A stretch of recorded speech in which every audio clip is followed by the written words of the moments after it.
খাল খনন কর্মসূচি হচ্ছে বিএনপির রাজনীতির একটি অন্যতম অধ্যায়, যেটা শহীদ প্রেসিডেন্ট জিয়াউর রহমান সাহেব শুরু করেছিলেন।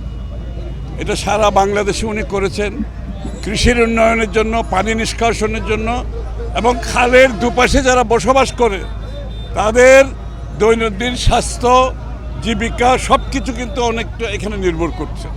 সুতরাং খাল খনন শুধুমাত্র পানি নিষ্কাশন নয়, অবশ্যই চট্টগ্রাম মহানগরীতে বড় সমস্যা আছে পানি নিষ্কাশনের, সেটা অবশ্যই সমাধান প্রথম দায়িত্ব।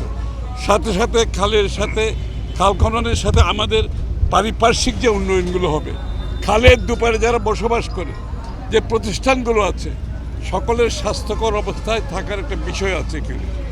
তাছাড়া খাল, অনেকগুলো খাল কিন্তু ভরে গেছে, অনেকগুলো খাল দখল হয়েছে, আংশিক দখল হয়ে গেছে। এগুলো মুক্ত করে সত্যিকার অর্থে সরকারের যে খালগুলো ছিল এগুলোকে আমরা ফিরিয়ে আনতে হবে। তাহলে চট্টগ্রামবাসীর পানি নিষ্কাশনের সমস্যা, খালের দুপারে মানুষের যে বসবাস করে তাদের স্বাস্থ্যের বিষয় আছে, তাদের দৈনন্দিন জীবনে খালের সাথে সম্পৃক্ততা আছে। সারা বিশ্বে তাই, কিন্তু নদীর পারে, খালের পারে যারা থাকে তাদের একটা সম্পর্ক থাকে। চট্টগ্রামে সেটা আমরা ফিরিয়ে আনতে হবে। এখানে বিনোদনেরও ব্যাপার আছে। মেয়র সাহেবকে উনি উদ্যোগ নিচ্ছেন এই খাল পরিষ্কার করে দুপাশে বিনোদনের কিছু সুযোগ আছে, সেটাও ইনশাল্লাহ আমি মনে করি আমাদের যে যোগ্য মেয়র আছেন উনি সেই উদ্যোগ নেবেন।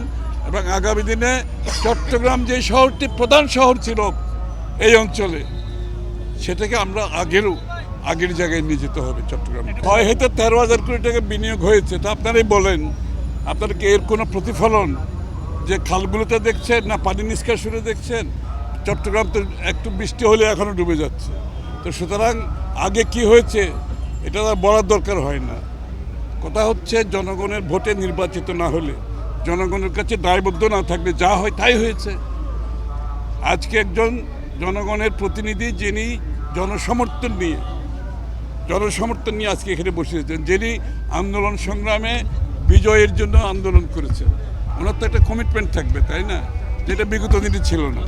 আমরা আশা করি ডক্টর শাহাদাতের নেতৃত্বে আমরা একটা চট্টগ্রামকে আবার বাংলাদেশের প্রধান শহর হিসেবে আমরা ফিরে পেতে চাই। রহমান সাহেব যেভাবে স্বেচ্ছায় শ্রম দিয়ে খাল খননের যে উদ্যোগটা নিয়েছিলেন, সেটা কিন্তু আজকে চট্টগ্রাম মহানগরীর মাধ্যমে পুনঃপ্রবর্তন হয়েছে।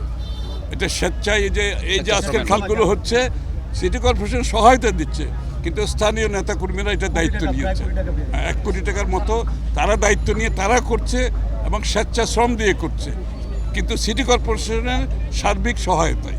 এটা আবার পাবলিক প্রাইভেট যে একটা কোঅপারেশন, তার একটা নতুন নিদর্শন। এটাই বিএনপির রাজনীতি ছিল।